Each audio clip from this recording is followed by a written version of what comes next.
দর্শক, দেশের বিভিন্ন স্থানে একের পর এক মুক্তিযুদ্ধের স্মৃতিবিজড়িত ভাস্কর্য ও স্থাপনায় ভাঙচুরের ঘটনা কি শুধুই বিচ্ছিন্ন কিছু ঘটনা, নাকি এর পেছনে রয়েছে আরও গভীর কোনো উদ্দেশ্য? কেন বারবার আঘাত করা হচ্ছে আমাদের ইতিহাস, আমাদের গৌরব আর স্বাধীনতার স্মৃতির ওপর? মুক্তিযুদ্ধকে কি সত্যিই নতুন প্রজন্মের মন থেকে মুছে ফেলার চেষ্টা চলছে?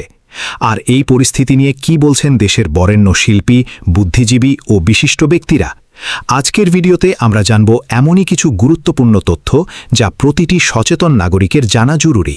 তাই ভিডিওটি শুরু থেকে শেষ পর্যন্ত অবশ্যই দেখবেন। আর আপনি যদি আমাদের চ্যানেলে নতুন হয়ে থাকেন, তাহলে এখনই চ্যানেলটি সাবস্ক্রাইব করে পাশে থাকা বেল আইকনটি অন করে দিন, যাতে দেশের গুরুত্বপূর্ণ সব খবর সবার আগে পেয়ে যান। দেশের বিভিন্ন অঞ্চলে সাম্প্রতিক সময়ে মুক্তিযুদ্ধের স্মৃতিবিজড়িত স্থাপনা, ভাস্কর্য এবং স্মারক চিহ্নে ভাঙচুরের ঘটনায় উদ্বেগ প্রকাশ করেছেন দেশের খ্যাতিমান চিত্রশিল্পী রফিকুন নবী।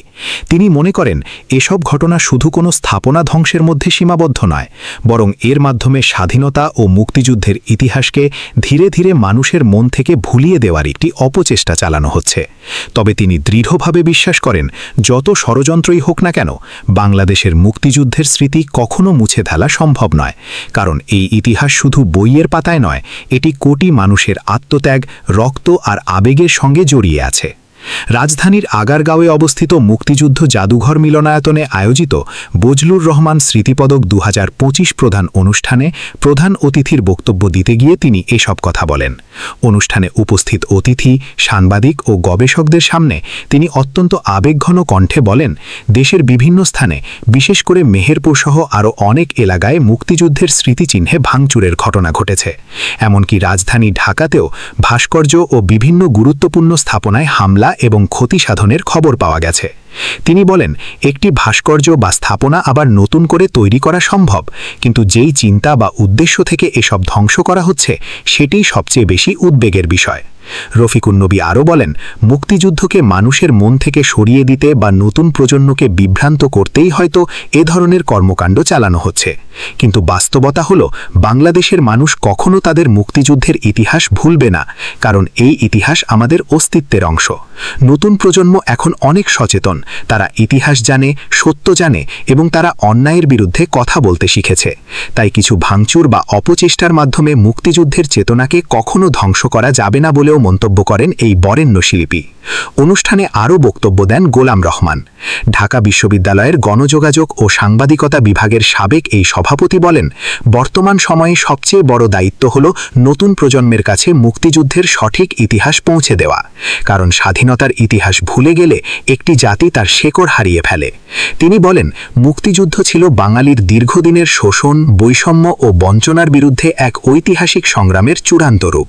এই সংগ্রামের সঙ্গে জড়িয়ে আছে লাখো শহীদের আত্মত্যাগ, অসংখ্য মা বোনের ত্যাগ এবং সমগ্র জাতির গৌরবময় ইতিহাস। তাই এই ইতিহাসকে বিকৃত করা কিংবা ছোট করে দেখার কোনো সুযোগ নেই। তিনি আরও বলেন, দেশের সাংবাদিকরা নানা সীমাবদ্ধতা ও চাপের মধ্যেও মুক্তিযুদ্ধের ইতিহাস তুলে ধরতে নিরলসভাবে কাজ করে যাচ্ছেন। মুক্তিযুদ্ধভিত্তিক প্রতিবেদন, অনুসন্ধানী সংবাদ ও তথ্যচিত্রের মাধ্যমে তারা জাতির স্মৃতি সংরক্ষণের গুরুত্বপূর্ণ দায়িত্ব পালন করছেন। এ সময় তিনি সাংবাদিকদের শ্রম, নিষ্ঠা ও সাহসিকতার প্রশংসা করেন এবং বলেন, ভবিষ্যৎ প্রজন্মের জন্য সত্য ইতিহাস সংরক্ষণে গণমাধ্যমের ভূমিকা অত্যন্ত গুরুত্বপূর্ণ। অনুষ্ঠানে উপস্থিত ছিলেন সারোয়ার আলী। তিনি বলেন, বাংলাদেশের স্বাধীনতা সংগ্রামে সাংবাদিকদের ভূমিকা ছিল অত্যন্ত গুরুত্বপূর্ণ। মুক্তিযুদ্ধের সময় দেশি বিদেশি সাংবাদিকরা জীবনের ঝুঁকি নিয়ে যুদ্ধের বাস্তব চিত্র বিশ্বের সামনে তুলে ধরেছিলেন। আর এখনও সেই ইতিহাস নতুন প্রজন্মের কাছে পৌঁছে দিতে অনুসন্ধানী সাংবাদিকতার কোনো বিকল্প নেই। তিনি মনে করেন, যত বেশি গবেষণা ও তথ্যভিত্তিক কাজ হবে, ততই মুক্তিযুদ্ধের সত্য ইতিহাস আরও শক্তভাবে প্রতিষ্ঠিত হবে। অনুষ্ঠানের অন্যতম গুরুত্বপূর্ণ দিক ছিল গবেষণা কার্যক্রমের জন্য বড় অঙ্কের আর্থিক সহায়তা প্রদান। মীর আশরাফুল হক রিসার্চ ফান্ড থেকে মুক্তিযুদ্ধ জাদুঘরকে ১ কোটি টাকা অনুদান দেওয়া হয়। জানা গেছে এই অর্থ গণহত্যা, মুক্তিযুদ্ধ এবং শান্তি বিষয়ক ব্যয় করা হবে। বিশেষজ্ঞরা বলছেন এ ধরনের গবেষণা কার্যক্রম ভবিষ্যৎ প্রজন্মের কাছে মুক্তিযুদ্ধের প্রকৃত ইতিহাস তুলে ধরতে গুরুত্বপূর্ণ ভূমিকা রাখবে।